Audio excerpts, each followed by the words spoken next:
Mis hermanos, Dios les bendiga, qué alegría saludarlos. Hoy es viernes y los viernes estamos dando respuestas a esas preguntas que ustedes nos hacen por medio del chat. Qué bueno y maravilloso es Dios que nos permite nuevamente llegar casi al fin de una semana y saber que sus cuidados, su protección, su poder y todo se ha manifestado cada día en nuestra vida.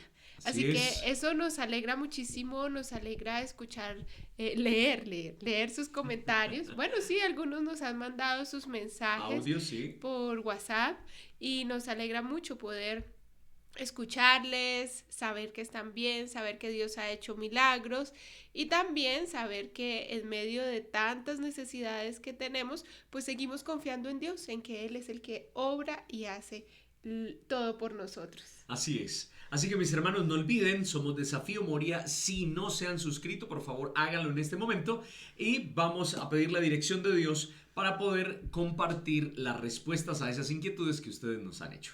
Oremos. Dios, te damos gracias. Gracias por tu palabra, gracias por la vida que nos regalas. Gracias, Señor, porque podemos venir a ti confiadamente pidiéndote perdón. Y te suplicamos, Señor, que por favor, por tu misericordia, nos mires con amor y un día, Señor, podamos gozar contigo en la patria celestial. Amén. Gracias, Señor, porque por medio de tu palabra podemos, Señor, hacer crecer nuestra fe. En cada evento, en cada circunstancia allí presentada, vemos la revelación de tu amor, de tu poder, de tu grandeza, de tu omnipotencia por nosotros. Te suplicamos entonces que al abrir tu palabra y al estudiar los temas de hoy, estés con nosotros. Te lo suplicamos en Jesús. Amén. Amén. Amén. Amén. Bueno, vamos a ir de lleno a nuestra primer pregunta. Son tres, precisamente tres que tenemos el día de hoy. Tres preguntas y vamos a tratar de hacerlo lo más rápido. Siempre decimos que lo vamos a tratar de hacer muy rápido, pero nos concentramos, comentamos y se nos hace un poco extenso. Pero lo que queremos es poder dar respuesta y una respuesta contundente o profunda o que quede clara para nuestros hermanos y amigos que nos han hecho aquellas preguntas. Hay que también aclarar que muchas de las respuestas que nosotros damos pues tienen que ver con nuestra propia experiencia, con nuestro por medio del estudio de la Biblia que nosotros hacemos. ¿Está bien? Así que, bueno, pues vamos allá. Vamos con la primera pregunta y es, ¿el sumo sacerdote podía morir en el santuario? Bueno, esta es una pregunta interesante, ¿no? ¿Podía morir? ¿No podía morir? Bueno, pues realmente necesitamos conocer primero las funciones que tenía el sumo sacerdote en el santuario, para luego, pues ya dar respuesta, ¿te parece? Sí, vamos a regresar un poco, mucho en el tiempo y recordar que Dios le dijo, y harán un santuario para mí y habitaré en medio de ellos. Y empezó a dar ciertas indicaciones muy claras, muy precisas acerca de cómo se iba a construir el santuario, sus medidas, su tamaño, su modelo, sus utensilios, todos los materiales, qué clase de materiales, todo. Es que el diseño del santuario fue dado milimétricamente por el Señor, ¿no? Muy bien, muy explícito todo. Sí. Entonces... Claro que, bueno, tan a detalle, no. La Biblia dice que es, bueno, un reflejo, ¿no? Un reflejo. De lo que has visto, le dice a Moisés, así lo debes hacer. Así lo debes hacer, ¿no? Bien, así que... Pero aquí nos están preguntando acerca del sumo sacerdote. Okay. Vamos a recordar un poco el santuario. Bueno, en la imagen más pequeña nosotros nos encontramos el panorama completo del santuario, ¿no? Todo lo que está en ese encerramiento se llama el atrio. Todo lo que está en ese encerramiento. Todo ese espacio es el atrio y allí en el atrio encontramos el altar de los sacrificios, el lavacro. Y luego nos encontramos con una habitación que tiene dos compartimentos. La primera habitación es el lugar santo y la segunda el lugar santísimo. En el lugar santo estaban la mesa con los panes de la propiciación, estaba el candelabro, estaba el altar del incienso y finalmente, bueno, ese era el lugar santo y finalmente detrás del velo en la otra habitación estaba el tabernáculo, estaba el arca del pacto, ese lugar que Dios le dijo a Moisés que debía apartar del santuario porque él estaría ahí, su presencia sería revelada en ese punto. La Biblia declara que había una luz que iluminaba ese lugar y esa luz era llamada la Shekinah, la presencia de Dios en el pueblo. Y cuando Dios estaba allí, una nube también se posaba sobre el santuario. Así que la presencia de Dios era extremadamente evidente, ¿no? Hoy, pues es un poquito diferente. Nosotros vemos la presencia de Dios con nosotros cuando nos vemos bendecidos, protegidos y demás. Pero así como en la misma experiencia que hubo en el pasado, bueno, no tanto de esa manera, ¿no? No, además que ellos eran, uno lee los grandes milagros que Dios hizo con el pueblo, pero había una presencia más que era lo que tú mencionabas a través de el lugar santísimo.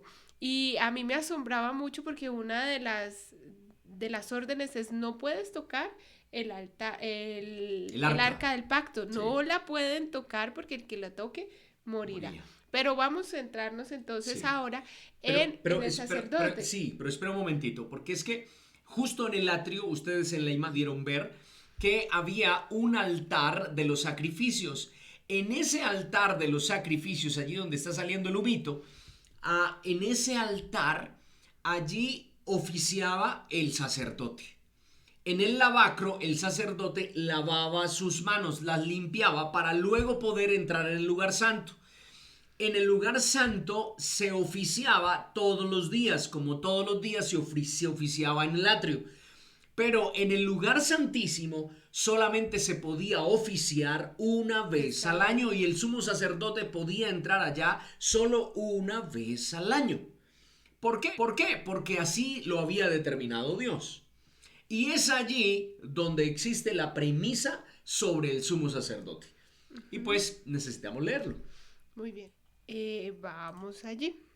¿Qué dice la Biblia acerca de... ¿Así? ¿Sí? Levíticos 16:2. Y Jehová dijo a Moisés, di a Aarón tu hermano que no en todo tiempo entre al santuario detrás del velo, delante del propiciatorio que está sobre el arca, para que no muera, porque yo apareceré en la nube sobre el propiciatorio. Ok, entonces, la pregunta es, ¿el sumo sacerdote podía morir? La respuesta es sí. Dios mismo le dice a Moisés, dile a tu hermano que al lugar santísimo no puede entrar siempre. Una vez al año. Solamente puede entrar una vez, porque si entra, puede morir. Puede morir. Es solo que, bueno, el amor de Dios es muy lindo y es expresado a la humanidad. Cuando Dios dice que un ser humano no puede morir por otro, ¿cierto? Pues Dios no iba a permitir que un ser humano que no cumpliera con las cualidades de Salvador y Redentor muriera por los pecados de otro. Solo Cristo Jesús podía cumplir ese papel, ¿no? Ese papel de Salvador y Redentor. Solo Él podía morir en favor de los seres humanos. Sin embargo, el Señor hace esta advertencia. ¿Podía morir? Sí, sí podía morir. Pero también nos hacen otra pregunta dentro de ese mismo tema. Y es la siguiente. El sumo sacerdote... Qué pena. Vamos. Es que para poder... ver el santuario, sí. Listo, ahora sí. El sumo sacerdote tenía un cordón y una campanilla para sacarlo del lugar santísimo, y creo que dentro de las historias que he escuchado sobre el santuario, cuando me enseñaron el santuario muy pequeña, alguien dijo eso, que entraba con un cordón amarrado para que si moría lo pudiesen sacar. Bueno. Sí, pero ya, ¿y en la diapositiva qué dice? No. No. Debemos leer Éxodo capítulo 28 para poder comprender lo que, dentro de las funciones y dentro del vestuario del sumo sacerdote. cuál fue la indicación Sí, que dio Dios realmente. realmente. Vamos entonces a analizar Así que un texto en eso les especial. queda de tarea a nuestros hermanos, que lo lean Ajá. completo. Pero el sumo sacerdote llevaba campanillas. Sí, sí Bueno, las llevaba. Éxodo capítulo 28 versículos 36 al 35 nos dice de la siguiente manera. En su borde inferior harás granadas de tela azul, púrpura y escarlata alrededor en todo su borde, y entre ellas también alrededor campanillas de oro, una campanilla de oro y una granada, otra campanilla de oro y otra granada, y así alrededor de todo el borde del manto. Estará sobre Aarón cuando ministre, y el tintineo se oirá cuando entre en el lugar santo delante del Señor y cuando salga, para que no muera. Ok, noten. Es que no había una provisión de muerte porque Dios no quería destruir los seres humanos, mucho menos quería destruir a Aarón haciendo un servicio en el santuario. Dios no lo iba a permitir. Así que lo que sí tenía el vestido del sumo sacerdote o la túnica era al final, alrededor, unas campanillas. Al borde. Esas campanillas en su borde mientras él caminaba se escuchaban, se escuchaban. Y yo me imagino ese sentir del pueblo El cuando, sí, silencio, el claro, silencio para escuchar que el sacerdote cuando estaba el entrando. sumo sacerdote estaba entrando y estaba ministrando, todos escuchaban las campanillas. Allá está el sumo sacerdote, allá está oficiando.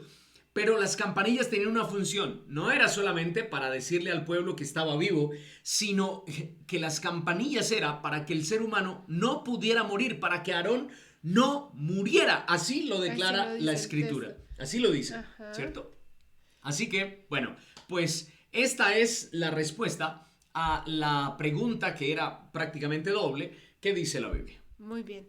Entonces ya recordamos, hicimos un recuento acerca del santuario terrenal y vamos entonces con la siguiente pregunta. ¿Está bien? ¿Sí? Dice allí, ¿por qué cuando una persona comete pecado como adulterio, fornicación, robo, homicidio, profanar el sábado, tiene que volver a bautizarse para poder participar de la liturgia de la iglesia?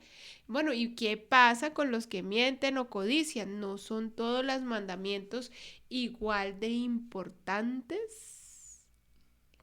Muy bien. Esta pregunta es bien importante. Es bien importante. Sin embargo, también tiene que ver con la administración de cada congregación. Sí, pero si cuando la persona que hace la pregunta lo muestra de esa manera, pareciera que hay unos pecados que son más importantes que otros. Por ejemplo, hay un pecado que yo creo que nosotros lo obviamos y realmente todos caemos en él y es el tercer mandamiento. No Sí. tomarás el nombre de Dios en vano. Por ejemplo. Y naturalmente nosotros lo hacemos y nombramos a Dios sin ninguna necesidad. Pero dentro de la congregación, pues eso nunca tiene Una connotación como para raer o quitar el nombre de ese hermano del libro del registro de la iglesia, ¿no? o para prohibirle subir a plataforma, por Sí. ejemplo, o hablar. No, es algo que no, y no es porque... Los malos pensamientos, por ejemplo. Exacto. Pues muchas personas y todos, pues tenemos malos pensamientos. A veces pensamos mal de otros, odiamos a otros en nuestros pensamientos. Y eso es pecado. Pero, bueno, cada iglesia, porque resulta que con nosotros también hay personas de diferentes denominaciones, ¿cierto? Así que cada iglesia maneja su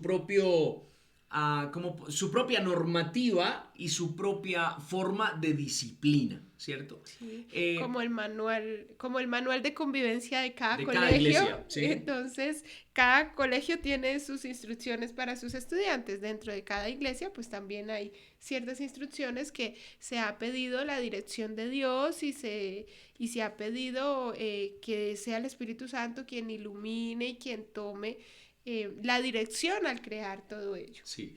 Aquí hay dos cosas importantes que nosotros debemos tener en cuenta. La primera es que cuando nosotros nos bautizamos, la escritura declara que nuestro nombre queda inscrito en el libro de la vida. Cuando nosotros hemos aceptado a Cristo Jesús como nuestro Salvador, nuestro nombre queda inscrito en el libro de la vida.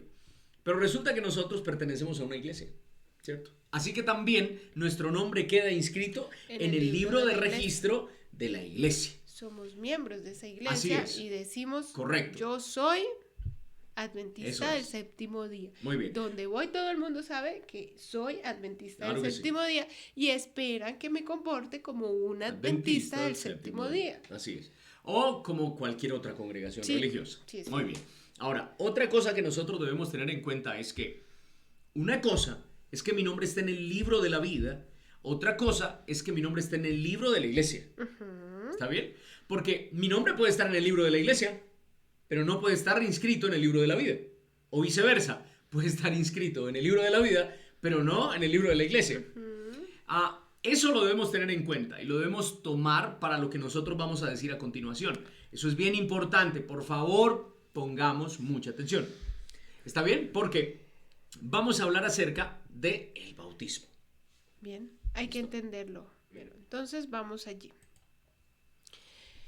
Vamos a mencionar estos 3 textos que nos hablan acerca del bautismo en el Nuevo Testamento. Juan 3:23, Juan también bautizaba en Enón, cerca de Salim, porque allí había mucha agua y muchos venían y eran bautizados. Recordemos que Juan el Bautista es como uno de los primeros que se menciona. Se le da esa responsabilidad. Ajá, exacto. Marcos 1:5.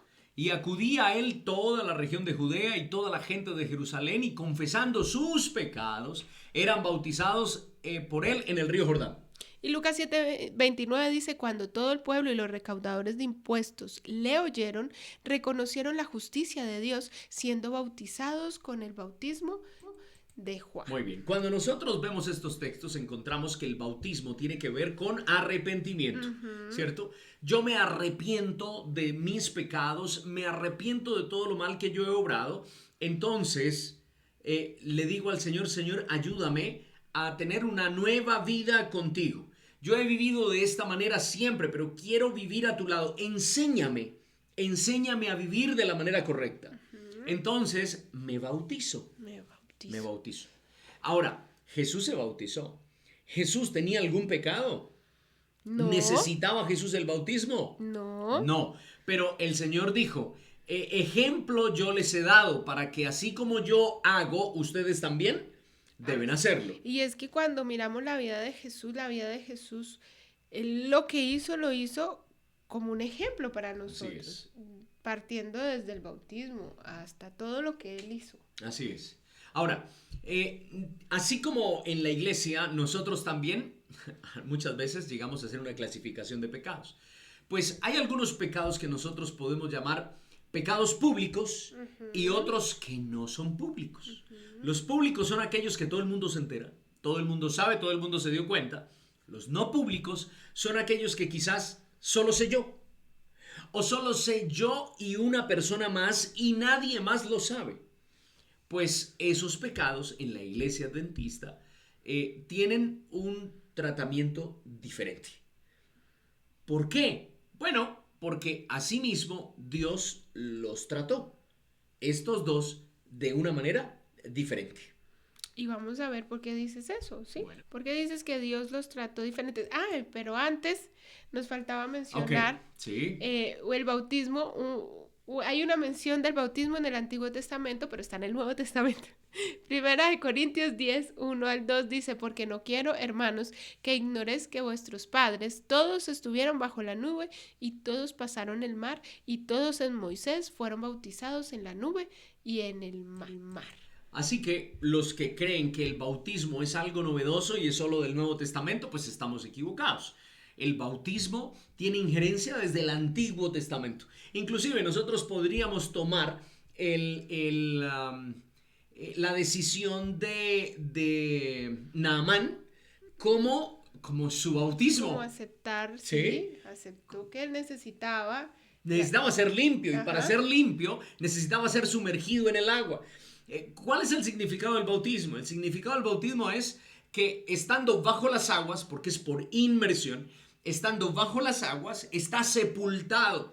Estoy muerto a esta vida que yo he tenido. Ahora salgo del agua, es como volver a vivir. Ahora vivo una nueva vida en Cristo, ¿no? Sí.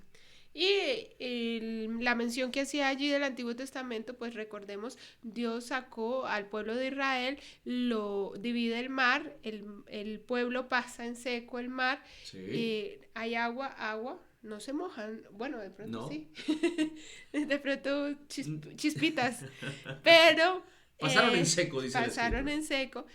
Y allí Corintios nos hace ver esto como ese bautismo que Dios General del hizo pueblo. al pueblo para salir de Egipto, para renovar todo con él y recomenzar y Así empezar es. el camino. Así es. Muy bien. Pero entonces ahora sí veamos, vamos, sí. retomemos. ¿Por qué tú Dios dices que toma. Dios hace tratamientos diferentes a los pecados? ¿Por Bueno, qué lo dices? pues vamos allí. La escritura así mismo lo declara. Por ejemplo, este pecado, el pecado de David, lo encontramos en 2 de Samuel 11, David y Betsabé. Creo que este pecado es muy conocido por el mundo cristiano, ¿no? Pero veamos lo que la Biblia dice, porque estos son textos que hemos tomado de 2 de Samuel 11. No hemos colocado los textos allí tácitamente porque todos están allí. Mandó que averiguaran quién era y le informaron. Se trata de Betsabé, que es hija de Elián y esposa de Urías, Ok, elitita. nota algo. La Biblia dice que él mandó averiguar y le dijeron, esta mujer es Betsabé y es casada. Ok, listo. Allí, ya pasó. Siguiente. Bueno, entonces ordenó que le llevaran a su presencia y cuando Betsabé llegó, él se acostó con ella. Ok, ahora, él mandó por ella. Vienen, la traen al palacio y él duerme con ella. Quedó embarazada y se lo hizo saber a David. El pecado se hizo aún más público. Era público antes porque él envió personas a averiguar por ella, envió personas para que la trajeran al palacio. Y todos los que estaban en el palacio se dieron cuenta que una mujer que no era la esposa de David, pues ahora estaba en el palacio y no solamente eso, sino que ahora estaba en la habitación del rey. Ok. Ya sé. Y ahora está embarazada. Ahora está embarazada. Entonces ahora David manda a otra persona para que le traiga a Urías, elitita. Al esposo de Betsabé. Y luego manda la orden y dice, ponga a Urías al frente de la batalla donde la lucha sea más dura. Luego déjenlo solo para que lo hieran y lo maten. O sea, Pretendió solucionar el asunto. sí. Y pues se dieron cuenta los generales, los que manejaban pues la guerra, ¿no? Así es, correcto. Muy Y bien. por último, David mandó que se le llevara al palacio y la tomó por esposa. esposa. Y aparentemente hasta aquí pareciera que David hubiese quedado, bueno, bien, ¿no? Todo quedó bien. Él lo solucionó absolutamente todo. Está bien, todo quedó allí. Pero resulta que muchas personas se dieron cuenta de ese pecado.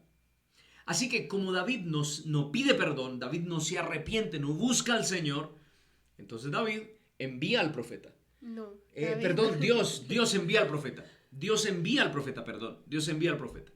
El profeta viene y le cuenta una historia, ¿no? Un hombre tenía una ovejita solamente en su casa, un hombre rico que vivía cerca, tenía muchas, celebró una fiesta. Ese hombre, en lugar de coger una de las suyas, tomó la única que tenía. Y entonces David se enoja y dice, ese hombre debe morir. Y el profeta le dice, ese hombre eres tú. Ok, ¿lo notan? A un pecado público, el Señor también tiene que darle una connotación pública. Ahora viene el profeta en nombre del Señor a decirle, David, has pecado y necesitas renovar tus votos conmigo. Tanto así que ese hijo que ha nacido de pecado va a morir, no va a vivir. Así que qué difícil para David esta situación, ¿no? Qué complicado. Pero David lo acepta porque, bueno, esa es la voluntad del Señor. Era la consecuencia de Era su la consecuencia de su error. Y reconoce que había cometido un error Sí. y es aceptar lo que Dios había preparado para él. Así es. Así que en la iglesia, cuando ocurren pecados públicos como este del caso de David, pues se atienden de la misma manera.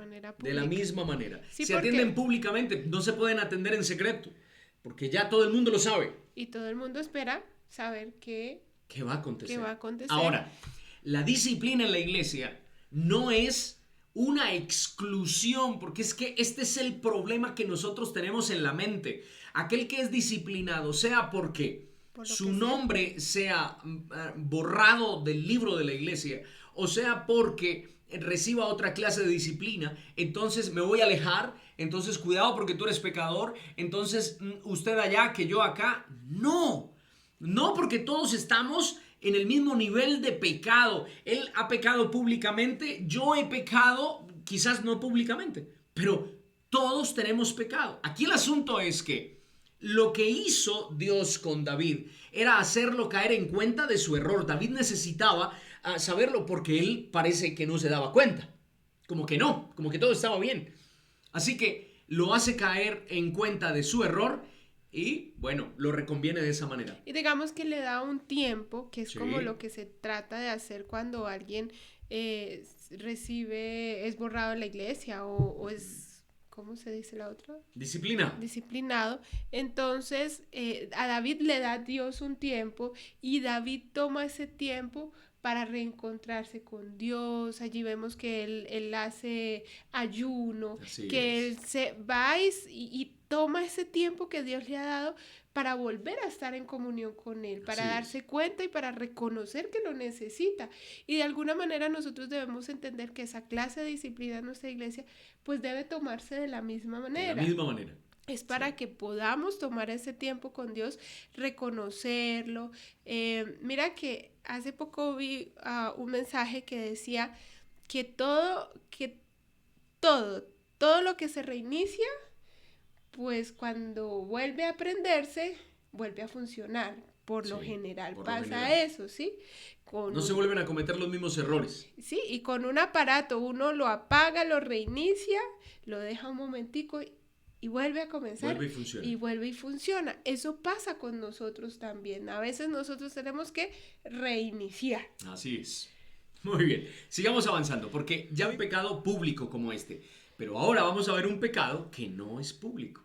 ¿Cierto? San Juan capítulo 13 versículos 8 al 10. Jesús está con sus discípulos y les va a lavar los pies. Entonces la escritura declara. Pedro le dijo, no me lavarás los pies jamás. Jesús le respondió, si no te lavare, no tendrás parte conmigo. Le dijo Simón Pedro, Señor, no solo mis pies, sino también las manos y la cabeza. Y Jesús le dijo, el que está lavado no necesita sino lavarse los pies, pues está todo limpio. Y vosotros, limpios estáis, aunque no todos. Ok. Bueno, pues aquí la escritura está hablando de que Cristo Jesús está con los discípulos, les va a lavar los pies y bueno, Pedro le dice, no Señor, eres tú el que, o sea, soy yo el que debo lavar tus pies, pero él dice, no, soy yo el que debo hacerlo, yo soy el que te limpio, nadie más te puede limpiar. Entonces, si no me dejas a mí lavarte los pies, si no me dejas limpiarte, pues no podrás estar conmigo en el reino de los cielos. Así que Pedro dice, Señor, si yo hubiese conocido esto antes, Señor, bautízame, Báñame. bautízame, lávame completo otra vez. Pero el Señor le dice, no Ya no existe. no es necesario completo porque ya me has aceptado a mí enteramente, ya te has bautizado. Ahora lo que tienes que hacer es Lavarte los pies. Ahora, él dice, todos están limpios menos uno, ¿no? Menos uno. refiriéndose a Judas. Refiriéndose a Judas. Ajá. Que Judas había cometido un pecado público. Ahora, yo pregunto, todos limpios estaban los apóstoles, pero ellos en su mente no habían cometido pecado. Claro que sí, habían cometido pecados, pero noten, Cristo Jesús los llama prácticamente limpios, los llama santos. Ustedes no necesitan lavarse completamente. No necesitan lavarse completamente. Pero necesitaban un lavado chiquitico. Sí, necesitaban allí, hacer un compromiso con Él real. Por eso nosotros tomamos el rito del lavamiento de los pies y el rito de la Santa Cena como una renovación de voto. La Iglesia Adventista lo hace cada 3 meses. Cada 3 meses lo hacemos. Y de esa manera, públicamente le estamos diciendo al Señor, Señor, gracias por tu perdón, gracias por tu salvación, me arrepiento de mis pecados, ¿cierto? De esa manera nosotros lo hacemos. Ahora, hay pecados que solamente yo sé y que Dios sabe, los conoce, debemos confesarlos, claro que sí, se los confesamos a Dios, pero a veces nosotros también necesitamos ser fortalecidos, entonces llamamos al pastor y le decimos, pastor, mire, yo estoy pasando por esta situación, estoy pasando por este momento, más cuando quizás es un líder de iglesia, estoy sufriendo esto, estoy abrumado por esto que me está pasando. Entonces el pastor pregunta, ¿alguien más lo sabe? ¿Alguien más sabe de este asunto? Quizás lo sabe una persona más. Bueno, nos vamos a reunir y vamos a hablar de este asunto. Porque lo que nosotros los seres humanos buscamos es nuestra redención. Y debemos comprender eso, debemos tenerlo aquí clarito. Es la redención. No si hay un caído, entonces le vamos a caer, le vamos a tirar piedras y todo va... No, no, es la redención. Entonces, muchas de esas veces el pastor, de acuerdo al asunto, dice, hermano, ponga eso en las manos de Dios. El Señor, oremos por eso, el Señor le va a perdonar, le va a restaurar. Si usted así se siente en paz con el Señor, pues hermano, continúe su vida espiritual. Pero si usted cree que necesita ser una vez más bautizado, bautícese, hágalo, ¿cierto? De esa manera, pues se obra y de esa manera se aconseja. Siempre un nuevo bautismo de acuerdo a la gravedad de la situación. Pero cuando la persona siente que está en paz, que Dios le ha restablecido, que Dios le ha transformado, pues realmente no lo necesita. Es como Jesús le dice a sus discípulos, ustedes están limpios. O que tal vez ese error que cometió haya sido en nuestra calificación muy grande o muy chico, lo llevó a acercarse a Dios, lo tomó como ese momento para decir, Dios, de verdad me equivoqué y quiero recomenzar, y solo Él lo sabe. Pues es una oportunidad para volver a comenzar y no, ya Dios lo perdonó, ya Dios está allí con él. Así es. Ahora, el hecho de que una persona sea desfraternizada, porque es el tema que nosotros utilizamos en la iglesia adventista, que sea desfraternizada, no quiere decir que no puede hablar con nosotros, que no puede volver al templo. No, claro que sí, aún más cerca nosotros debemos estar de esa persona que pasó por un momento complicado, que quizás cometió adulterio, como los pecados que nuestra hermana o nuestro hermano menciona en la pregunta. O que estaba trabajando en sábado, qué sé yo, ¿sí? Más cerca nosotros como hermanos debemos estar para apoyarlo, para ayudarle también a su restauración y que vuelva una vez más él a sentir el perdón de Dios, la reconciliación con el Señor y decir, yo continúo fielmente con mi vida espiritual. Yo creo que esa es una oportunidad que tenemos nosotros para traer. Nos preocupamos mucho por traer gente nueva a la iglesia, pero a veces no nos preocupamos por conservar a nuestros hermanos, por tener una familia unida, por tenerlos a nuestro lado y apoyarlos en esos momentos difíciles. Y eso también debería ser una preocupación nuestra. Así es. Y ahora, hay otros pecados de tratamiento especial. Porque yo pude haber cometido un pecado, pero ese pecado no solamente es pecado, sino es un delito. Y resulta que nosotros como iglesia no podemos, ¿cómo podría decir? Encubrir ese pecado. No se puede encubrir bueno, este es un asunto que hasta aún hay que denunciarlo públicamente. Es un asunto que no se puede dejar ahí. Que hay que judicializar. Claro que sí. O sea, para eso también Dios ha dejado en los gobiernos, pues, entes calificadas. De hecho, en un video anterior hablamos acerca de, por ejemplo, cuando hay una violación dentro de la iglesia que se debe hacer. Entonces, al final de este video les vamos a dejar el enlace por si quieren, no lo han visto y quieren saber un poco más de este tema. Claro que sí. Muy bien, pues entonces a la siguiente y última pregunta. Bien. ¿Desaprueba Dios la cremación? Ok. Bueno, muchas personas tienen esta pregunta, ¿no? Cuando morimos, bueno, ¿qué dice la Biblia? ¿Tenemos que ser enterrados o podemos ser cremados o quemados, ¿no? Porque realmente esa es la acción. El cuerpo se quema totalmente hasta su destrucción, queda solamente un polvo. ¿Será eso pecado? ¿Dios lo aprueba, lo desaprueba? Bueno, vamos a ver qué. Bueno, pues la Biblia en Génesis 3:19 nos dice, con el sudor de tu rostro comerás el pan hasta que vuelvas a la tierra, porque de ella fuiste tomado, pues polvo eres y al polvo volverás. Y Salmo 104:29 dice, esconde tu rostro, se turban, les quitas el hálito, dejan de ser y vuelven al polvo.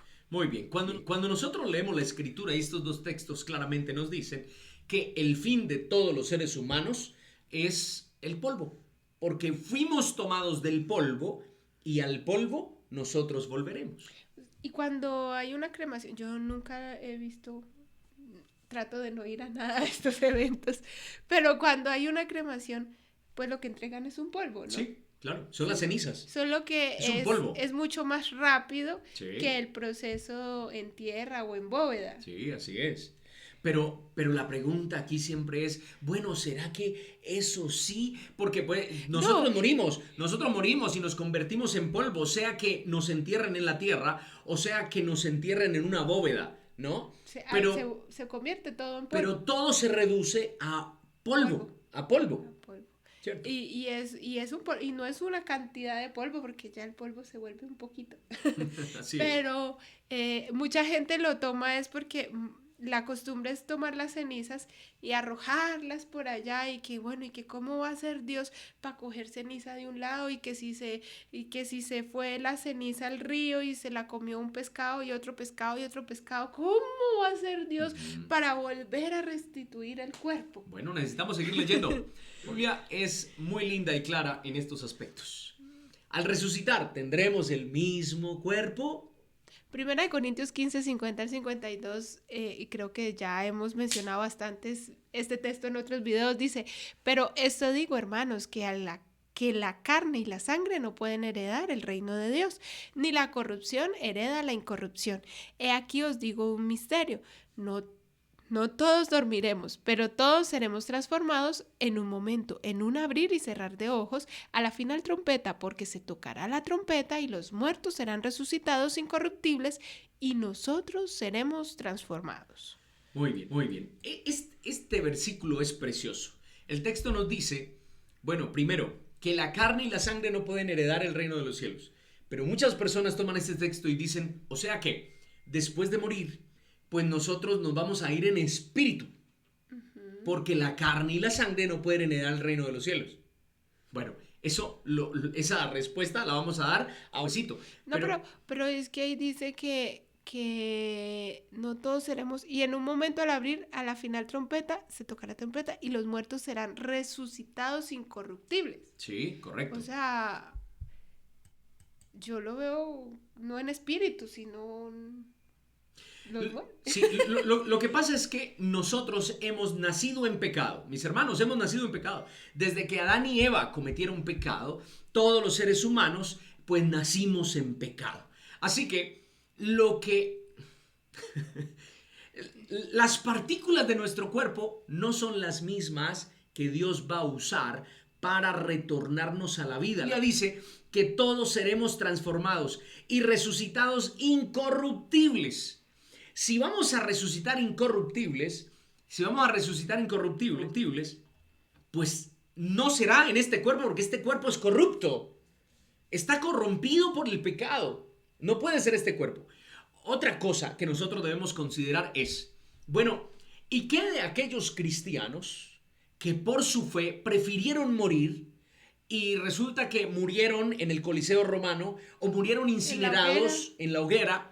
¿Y qué con ellos? Ellos también. Porque se convirtieron en cenizas y luego tomaron esas cenizas y las tiraron en cualquier lugar. Entonces, ellos no van a resucitar porque fueron incinerados. Muchos no fueron enterrados, su familia no supo dónde quedaron. ¿Y qué pasaría con ellos? Esa es la duda que hay allí. Vamos a seguir mirando. Filipenses 3, 20 y 21 dice, mas nuestra ciudadanía está en los cielos, de donde también esperamos al Salvador, al Señor Jesucristo, el cual transformará el cuerpo de la humillación nuestra para que sea semejante al cuerpo de la gloria suya, por el poder con el cual puede también sujetar a sí mismo todas las cosas. Ok. Entonces noten, la Biblia declara que nuestros cuerpos al resucitar serán semejantes al de Cristo en incorrupción. O sea que nosotros vamos a ser creados una vez más, pero con una materia diferente.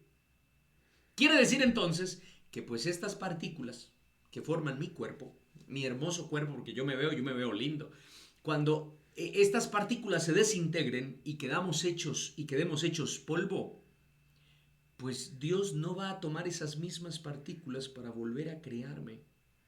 Dios tiene el poder suficiente para poder tomar nuevas partículas, pero seguir dejando mi esencia, lo que yo soy, porque es que noten, la Biblia dice que el cuerpo vuelve a la tierra como era, pero el aliento de vida vuelve a Dios.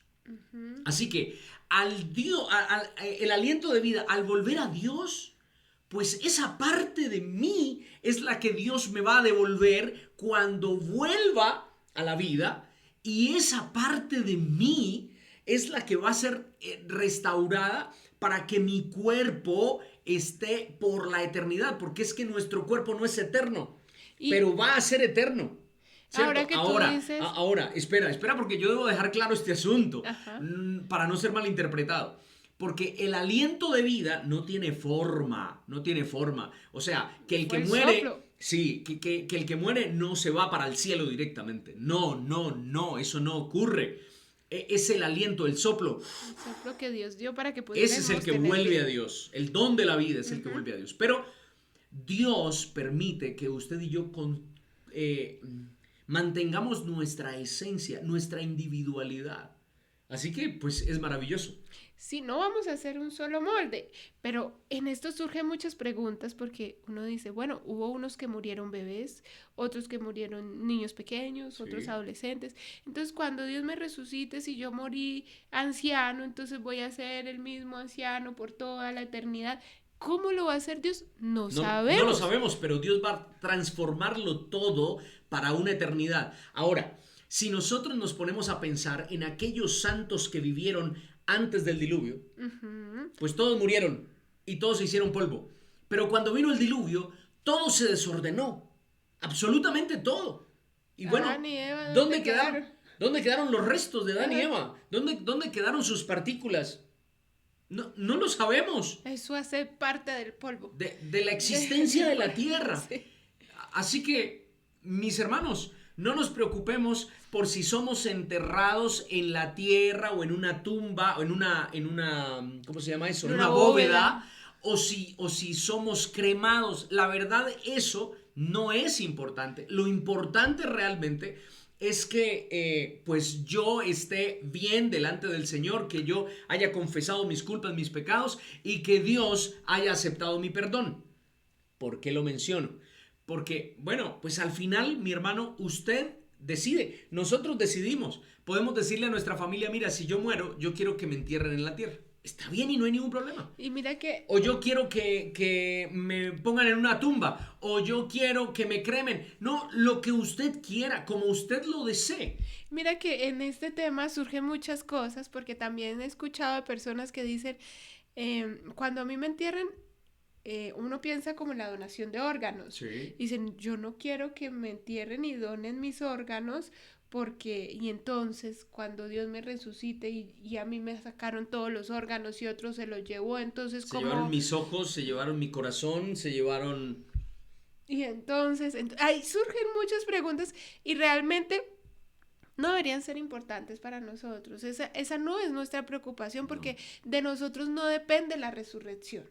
La resurrección es de Dios y Él es el que sabe cómo va a transformar nuestros cuerpos, cómo va a restaurar. Si va a transformar nuestro carácter, que es lo más difícil, porque ahora en la actualidad a cualquiera le pueden transformar el cuerpo. Sí. Tú vas a un médico cirujano estético y le hacen la transformación que quieran, pero a nadie le pueden transformar el carácter. Así es. Sí, es difícil, eso es algo solo de Dios. Así que si Dios puede transformar nuestro carácter, ¿cómo mucho más no va a poder transformar nuestro cuerpo y dejarlo de la manera como Él espera que nosotros estemos con Él en el reino de los cielos? Así es.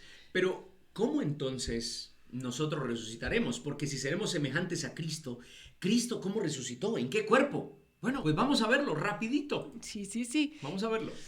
Lucas 24, 36 al 43 dice, mientras ellos aún hablaban de estas cosas, Jesús se puso en medio de ellos y les dijo, paz a vosotros. Entonces, espantados y atemorizados, pensaban que veían un espíritu, pero él les dijo: ¿por qué estáis turbados y vienen a vuestro corazón estos pensamientos? Mirad mis manos y mis pies, que yo mismo soy, palpad y ved, porque un espíritu no tiene carne ni huesos, como veis que yo tengo.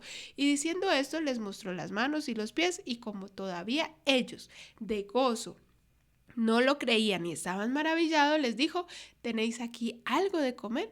Entonces le dieron parte de un pez asado y el pan y un panal de miel, y él lo tomó y comió delante de ellos. Muy bien. La escritura es clara y dice que Cristo Jesús tenía carne y tenía huesos. Él mismo lo dijo, ¿no? Pero una materia totalmente diferente a la nuestra, porque ahora Él resucitó en santidad, pero diferente. Sin embargo, en cuerpo, Él comió, estuvo con ellos, les dijo: tóquenme, soy real, no soy un espíritu. Y además que yo creo que en ese momento como de euforia, porque es que nadie, aunque todos sabían que él iba a resucitar, nadie se lo esperaba. Sí, así Entonces es. ese momento de euforia, decir: wow, ¿qué está haciendo? Este es Jesús, pero empezaron a creer que es un espíritu, y yo creo que esa es la connotación que da el texto allí, Sí. en que ese momento de gozo, dice el texto, en ese momento de gozo todos pensaron que era un espíritu, pero era un cuerpo como Así tal, es. con huesos y carne. Sí, pero pues Con la transformación. con la transformación directamente, o con la esencia de Dios, ¿no? Con la esencia de Dios, que es algo que nosotros no podemos comprender. Y que no sabemos cómo es eso. Pero si Cristo murió y resucitó, también nosotros vamos a morir quizá y vamos a resucitar. Amén. Por el poder de Dios, con un nuevo cuerpo, transformado totalmente, teniendo la capacidad de vivir por toda la eternidad. Así que, mis hermanos, cuando nosotros vemos este tema a través de la Biblia, pues no nos preocupemos de qué manera va a ser el final de nuestros restos. Si va a quedar en tierra, si va a quedar en una tumba o si va a ser cremado. Aquí lo importante es que Dios va a tomar eso suyo y va a hacer un milagro precioso y nos va a transformar para siempre. Amén. Amén. Así es. Qué bonito es pensar en eso, porque cuando uno piensa en la muerte, hay mucha tristeza, hay mucho dolor, hay mucha angustia de alguna manera, porque es algo desconocido para todos y ninguno de los que se ha ido ha venido a contarnos cómo es. Entonces, no existe esa forma, es algo totalmente desconocido y le tenemos temor. Pero cuando lo vemos a través de la Biblia y vemos que hay esperanza para la muerte y que es Dios esa esperanza, pues nos llenamos de regocijo. Así es. Así que, mis hermanos, gracias por ver el video hasta aquí con nosotros. Por favor, déjenos un comentario y bueno, pues gracias por compartir también este video para que otras personas puedan verlo. Vamos a invitarles a cerrar los ojos y a elevar una oración. Gracias, Señor. Gracias por tu amor, gracias por tu misericordia, gracias por tu palabra. Y te pedimos que cada día nos instruyas para que nuestro conocimiento, ese que tenemos de ti, nos acerque y nos afiance más en nuestra fe. Y confiando en ti, Señor, permítenos un día experimentar tu gracia, pero también, Señor, la esperanza bendita, no solamente de tu retorno, sino también de la seguridad de nuestra resurrección, para estar contigo para siempre en el reino de los cielos, junto a todos aquellos redimidos, aquellos que amaron tu venida, que esperaron tu venida y que invocaron tu nombre. Señor, gracias por las bendiciones recibidas. Te pedimos, por favor, tu bendición en el nombre de Jesús. Amén. Amén. Amén. Mis hermanos, Dios les bendiga. Nos vemos en un próximo video. No olviden, somos Desafío Moria. Chao, chao.